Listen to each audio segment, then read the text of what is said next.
lá em Babel, eles levaram esse termo hebraico para dentro do paganismo. Por isso que dentro de Babilônia existia esse termo puro, esse termo bíblico hebraico dentro do meio pagão, esse termo Elohim. Eles tantos usavam os demônios para os ídolos, como também era usado para o Eterno Todo-Poderoso, mas era um termo puro, eles que paganizaram. Um exemplo disso é o que está escrito em Êxodo 20, versículo 1 em diante, quando diz: não terás outros Elohim, não tem nada de deuses, a Bíblia não foi escrita em grego. Não terás outros Elohims diante de mim. E foi escrito através do próprio Eterno. O Eterno, ele escreveu com a mão dele, a própria letra do Eterno escreveu e deu a Moshe ali no Sinai.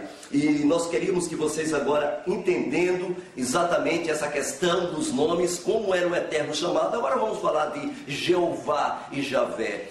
As pessoas pensam que Jeová e Javé são os termos corretos que poderão ser empregados na pessoa do Eterno, mas isso não é verdade, prezados ouvintes. Se você pegar a história, por exemplo, na Enciclopédia Ilustrada de Martins, no volume 9, na página exatamente 38, vocês encontram que Jeová, Javé, eram termos empregados pelos romanos, eram termos pagãos, um termo paganizado. Lá na enciclopédia está escrito Jeová, nome de um deus romano, adorado por todo mundo do império na época. Então eu gostaria que vocês entendessem que esses termos não é conhecido pelos rabinos, pela Bíblia e nem pela autoridade bíblica. Por isso que as palavras que tem Jeová nas Bíblias modernas já não mais existem, porque são termos paganizados.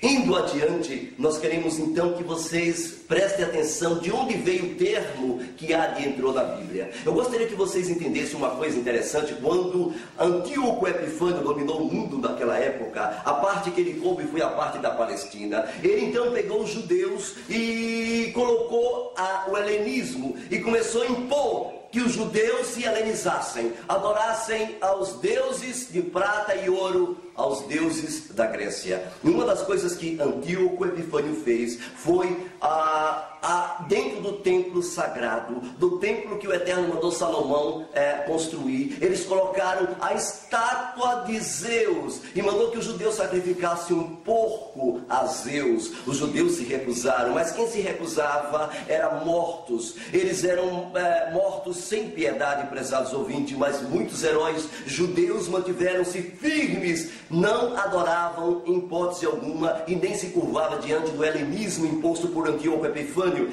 daquela época. E a estátua de Zeus, de alguma forma, permanece viva até hoje e no nosso meio. Por exemplo, este termo Deus, eu quero que vocês entendam, convidamos aos estudantes da Bíblia a fazer uma breve reflexão. De onde veio esse termo Deus?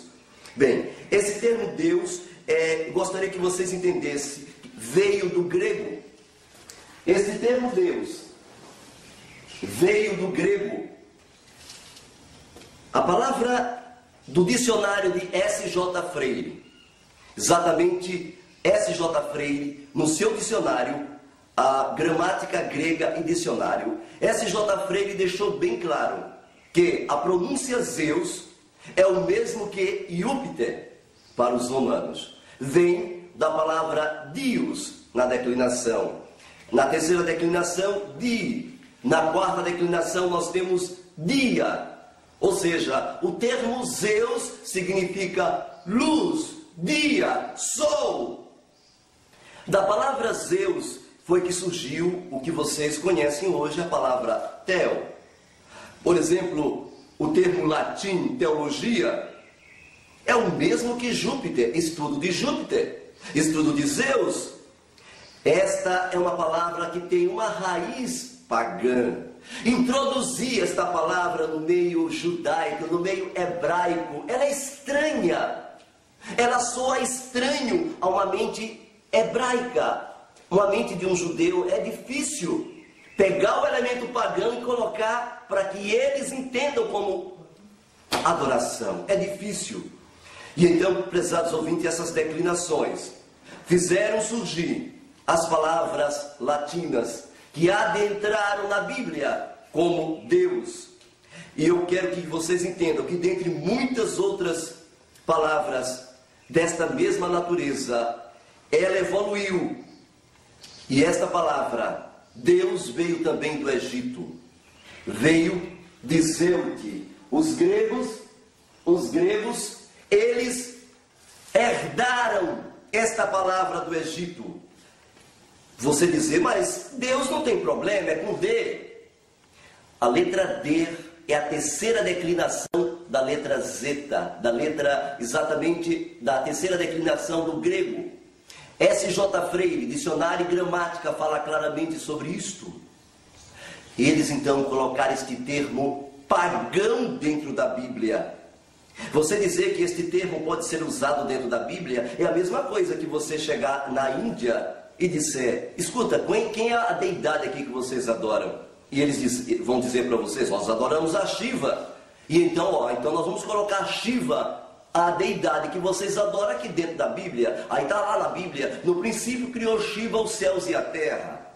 Bem, para uma pessoa de língua portuguesa soaria muito mal, mas para eles de língua pagã, ótimo, eu adoro Shiva mesmo. Assim também seria no Japão, você chegasse no Japão e colocasse, mas aqui no Japão é Buda, vamos colocar que o Todo-Poderoso é Buda. Então está lá, no princípio criou Buda os céus e a terra era sem forma e vazia, e o espírito de Buda pairava sobre a superfície das águas.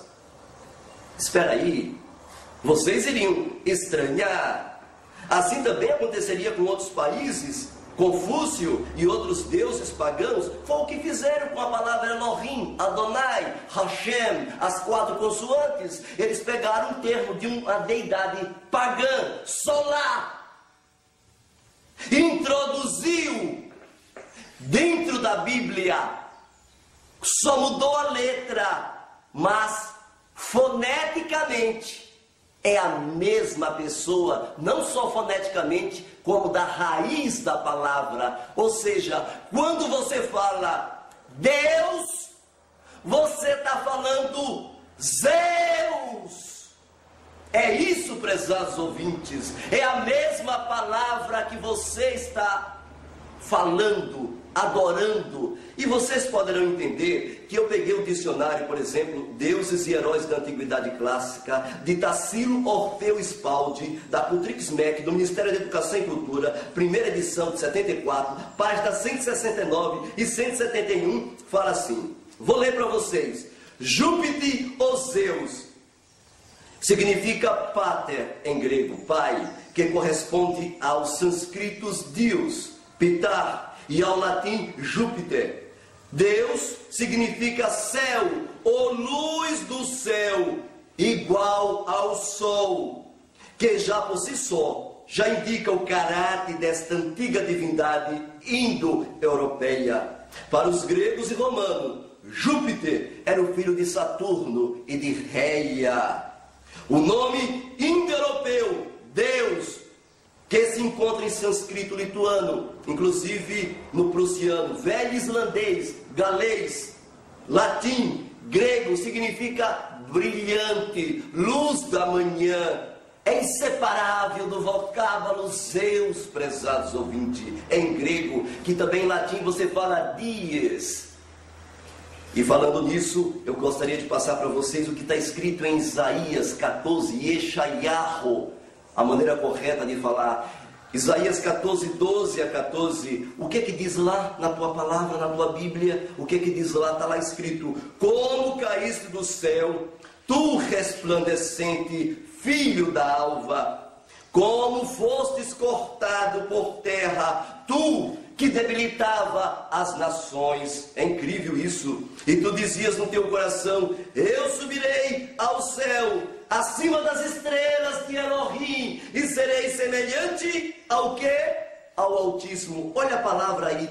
Como caíste do céu, tu resplandecente, brilhante. A palavra brilhante significa Zeus, luz do sol. Deus, luz do sol. É incrível, prezados ouvintes. Eu sei que é um impacto forte você ter que ouvir estas coisas, mas Está se cumprindo uma profecia, Babilônia está sendo desmascarada. O hebraísmo do primeiro